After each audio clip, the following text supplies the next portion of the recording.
আসুন সবুজে ভরিয়ে তুলি আমার এই দেশটা, সঙ্গে নিজের অক্সিজেন ও নিজের খাবার সবজি নিজেরাই তৈরি করি।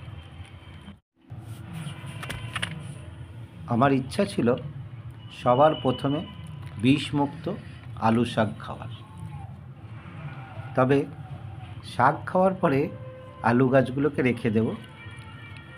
আলু না হলেও কিছু এসে যায় না, আর হলে তো খুব ভালো। তাই একটু তাড়াতাড়ি করেই নভেম্বরের দ্বিতীয় সপ্তাহের দিকে আলু লাগিয়ে দিয়েছিলাম। দেখুন গাছ কত সুন্দর হয়েছে।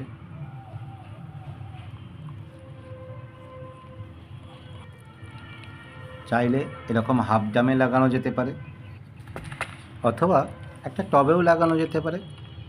তবে আমার টবের গাছটা ভালো হয়নি। এর কারণটা হচ্ছে এই আলুটা ছিল চন্দ্রমুখীর বীজ। যেহেতু অনেক তাড়াতাড়ি বসিয়েছি, এর এখনও সময় হয়নি, তাই গাছটা খুব সুন্দর হয়নি। অথবা এরকম একটা ভাঙা গামলার মধ্যেও বসিয়ে দেওয়া যেতে পারে। আসল কথা হলো লাগাতে হবে, সবুজ তৈরি করতে হবে, আর আলু শাক খেতে হবে।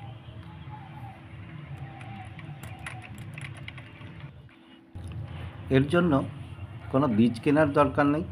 বাজার থেকে কেনা যে কোনো একটা আলুকেই কিছুদিন রেখে দিলে দেখবেন আলুগুলোর যেখানে ওই যে গর্ত গর্ত আছে, অর্থাৎ যেখানে আলুগুলোর চোখ, যেখান দিয়ে বার্ডস বা শুটস বা গাছ বের হয়, এই রকম জায়গাগুলো দেখে দেখে আলুগুলোকে কয়েকটা টুকরো করে নিতে হবে, যেন প্রতিটা টুকরো একটা করে ওই চোখ থাকে, যেখান থেকে আলুর গাছটা বের হবে। আলুটাকে বাজার থেকে আনার পরে কিছুদিন রেখে দিলেই দেখা যাবে যেখানে চোখ আছে সেখান দিয়ে ছোট্ট ছোট্ট গাছ বা শুটস বেরোচ্ছে। তারপর আলুটাকে কেটে নিয়ে বসালে সব থেকে ভালো গাছ হবে। তবে আলুর অবশ্য গাছ কিছুটা বড় হওয়ার পরে আলুতে মাটি দিতে হয়, অর্থাৎ যেখানে আলুর গাছগুলো আছে সেখানে আল তুলে দিতে হয় যাতে আলুটা ভালো হয়। কিন্তু টবে সেটা সম্ভব নয়। তার জন্য একটা পদ্ধতি অবলম্বন করলে সেই সমস্যাটার সমাধান করা যাবে। আগে দেখে নেওয়া যাক আলুতে মাটি দেওয়া। আজ ডিসেম্বরের 10 তারিখ। এখনও দেখা যাবে জমিতে অনেকেরই ভালো আলু গাছ হয়নি, কিন্তু আমার এখানে আলু গাছগুলো বেশ বড় বড় হয়ে গেছে। এবছর অবশ্য বৃষ্টির জন্যে আলু চাষে সবারই দেরি হয়েছে, কিন্তু টবে সে অসুবিধাটা নাই। আজকে আমার আলু গাছগুলোতে মাটি দেব, যদিও গাছ দেখে বোঝা যাচ্ছে যে গাছগুলো অনেক বড় হয়ে গেছে, আরও আগে মাটি দেওয়া দরকার ছিল, সময়ের জন্যে হয়নি। গাছগুলো দেখলেই বোঝা যাচ্ছে আলু গাছগুলো বসানোর সময় যাতে মাটি দেওয়া যায়, সেই জন্যে টবে বা যে জায়গায় বসানো হয়েছে 4 কড়া করে নিচে বসানো হয়েছে, যাতে উপরে 4 কড়া মাটি দেওয়া যায়। প্রথমে আগাছাগুলোকে পরিষ্কার করে নেওয়া হলো, এরপরে 4 কড়া করে মাটি দিয়ে গাছের গোড়াগুলোকে ভর্তি করে দিতে হবে।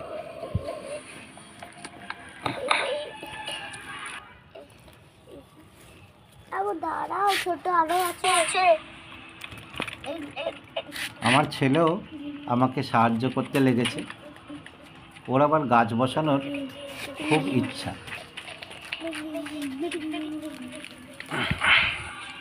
মাটি দেওয়ার জন্য আমি আগে থেকেই মাটি রেডি করে নিয়েছি। নর্মাল মাটির সঙ্গে গোবর সার। এই আলু চাষে কোনো রকম রাসায়নিক সার কিচ্ছু ব্যবহার করি না, কোনো কীটনাশক, কোনো ফাঙ্গিসাইড কিচ্ছু না, যেহেতু ইচ্ছা আলু শাক খাওয়ার।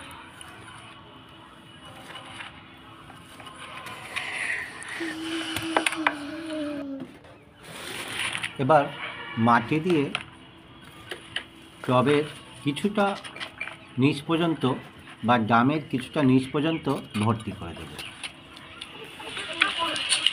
তাহলেই আলুতে আমার মাটি দেওয়া কমপ্লিট।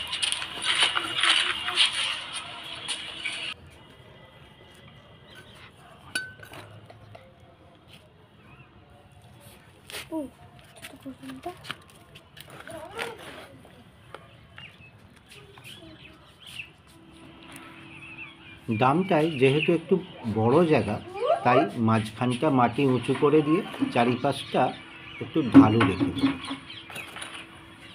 যাতে আল বা ডাঁড়া দেওয়ার মতো উনে।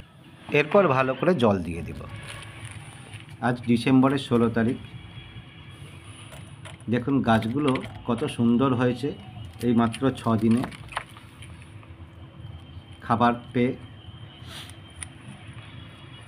আজকে শাক খাওয়ার জন্য আলু গাছ থেকে শাক তোলা হবে। কাঁচি বা ছুরি দিয়ে আলুর নরম ডাঁটাগুলোকে পাতাসহ কেটে নিতে হবে।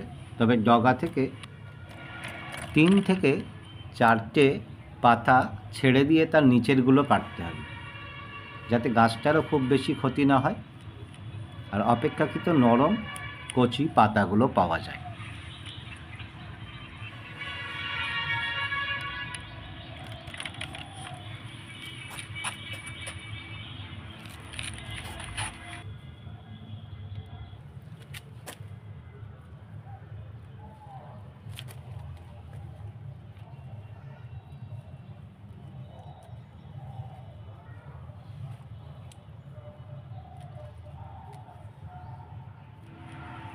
ডামের গাছগুলোর শাক তোলা প্রায় কমপ্লিট, অনেক শাক হয়েছে।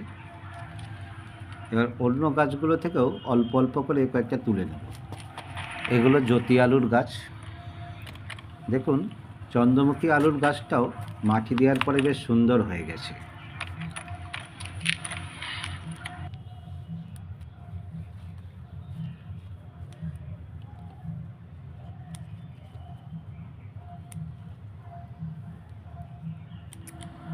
আজকে শাক তুলে নেওয়ার পরও অন্তত 2 থেকে 3 বার আবার শাক তোলা যাবে।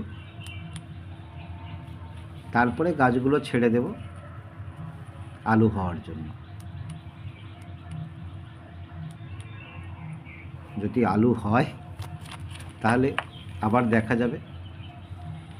দেখুন একটা বাড়িতে শাক খাওয়ার জন্য বেশ চমৎকার হয়ে গেছে, ফ্রেশ, বিষ মুক্ত।